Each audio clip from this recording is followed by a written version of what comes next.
Yo mga kabayan, what's up and welcome back to Kabayan Connect.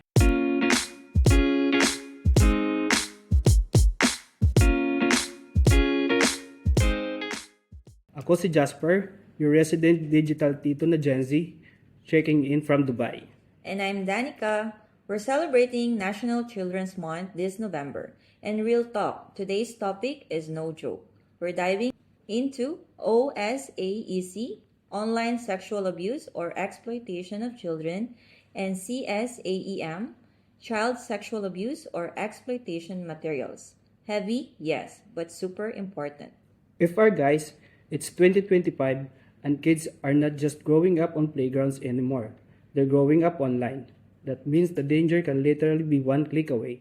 So let's talk about how we can all keep the internet a safe place for the little ones.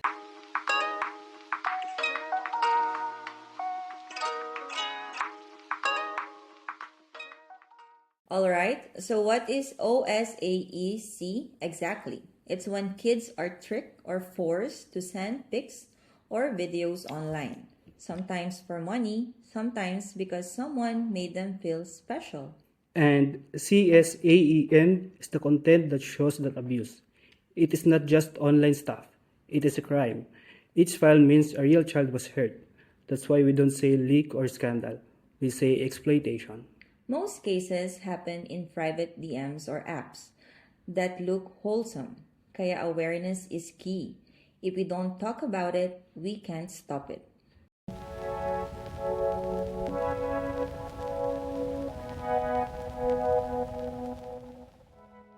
Here's the tea.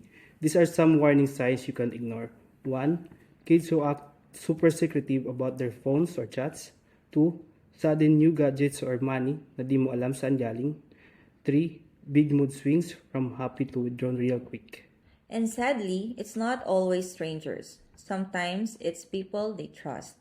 That's why being involved doesn't mean spying. It means caring and staying present. Exactly. We don't need to be paranoid. We just need to be proactive.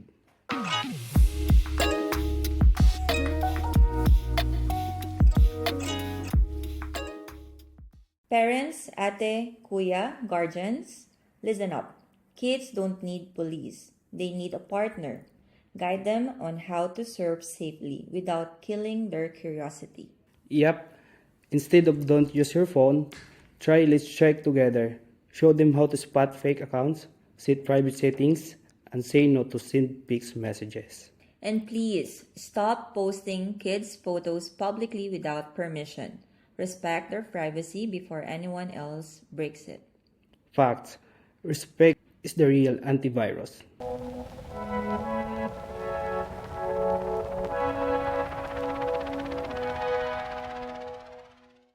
If you see something suspicious, don't just scroll away.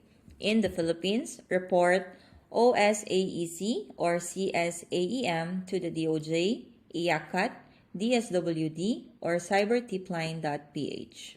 And for our kababayans here in Dubai, you can contact the Philippine Consulate General in Dubai or report to UAE authorities. They take child safety super seriously. Every report, every message, every click to inform, it counts. It can literally save a life. Real talk. You don't have to be a hero to help. You just need to care enough to act.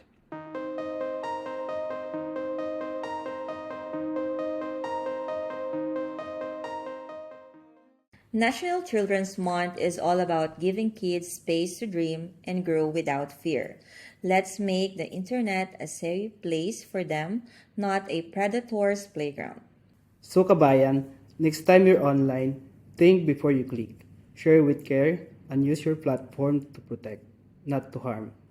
You can stream this episode and our previous ones on the official Spotify page of the Philippine Consulate General in Dubai.